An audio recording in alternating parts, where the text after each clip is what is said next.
ایک ہے کسی کو پکارنا، کسی سے مدد چاہنا، کسی سے کسی کام کے اندر جو ہے کوئی امداد کی خواہش کرنا، جو کہ ہو دنیاوی جو معمولات ہیں، جو عام ہمارے قواعد ہیں، ظاہری مادی اسباب و وسائل کے درجے میں، وہ شرک نہیں ہے۔ میں کسی سے کہتا ہوں مجھے ذرا پانی پلا دو، یہ بھی ایک دعا ہے، استمداد ہے، مدد آپ نے مانگی ہے، اس سے اپنی ایک ضرورت پوری کرنے کے لیے کہا ہے۔ لیکن کیا ہے یہ کہ گھڑا ہے، وہاں رکھا ہوا ہے، وہاں پانی ہے، اس میں سے پانی لائے گا وہ دے دو۔ جو ظاہری قوانین طبیعہ جو ہے ان کے دائرے کے اندر اندر کوئی دعا، کوئی استمداد، کوئی استعانت، کوئی استغاثہ، اس میں کوئی حرج نہیں۔ غیبی اعتبار سے کسی کے ساتھ بھی کوئی دعا کی جائے گی اللہ کے سوا، وہ شرک ہے۔ وہ استدعا ہو، استغاثہ ہو، استعانت ہو، استمداد ہو، استنصار ہو،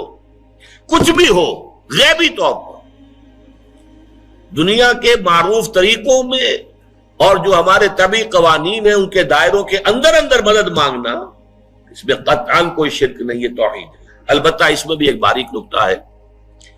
ایک بزرگ تھے جو فوت ہو گئے، انہوں نے یہ بات مجھے جس طرح سمجھائی تھی وہ آج بھی میں ان کا مشکور ہوں کہ دنیا میں عام قاعدے قانون کے تحت بھی کسی سے کچھ کہنا کہ بھائی میرا یہ کام آپ کر دیجئے، آپ کر سکتے ہیں، ایک دفعہ کہنا جائز ہے، دوسری مرتبہ یاد دلا دینا کہ شاید بھول گئے، وہ بھی جائز ہے، تیسری مرتبہ کہنا شرک ہو جائے گا۔ تم نے یہ سمجھا ہے کہ تمہارا کام یہی کر سکتا ہے، کام کرنے والا تو اللہ ہے۔ لا فاعل فی الحقیقت ولا مؤثر الا اللہ، حضور نے فرمایا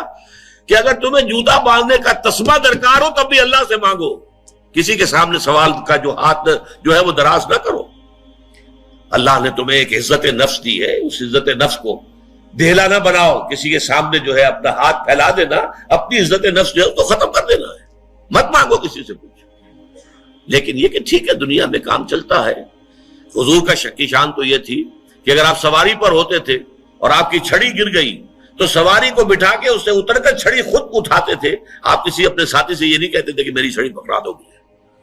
آپ کی تو غیرت کا عالم جو ہے وہ بہت بلند تھا، بہت بلند تھا، بہت بلند تھا۔ لیکن دنیاوی عام طریقے سے یہ کہ ٹھیک ہے بھئی آپ ایک کام ہے آپ کر سکتے ہیں، یہ کر دیجیے،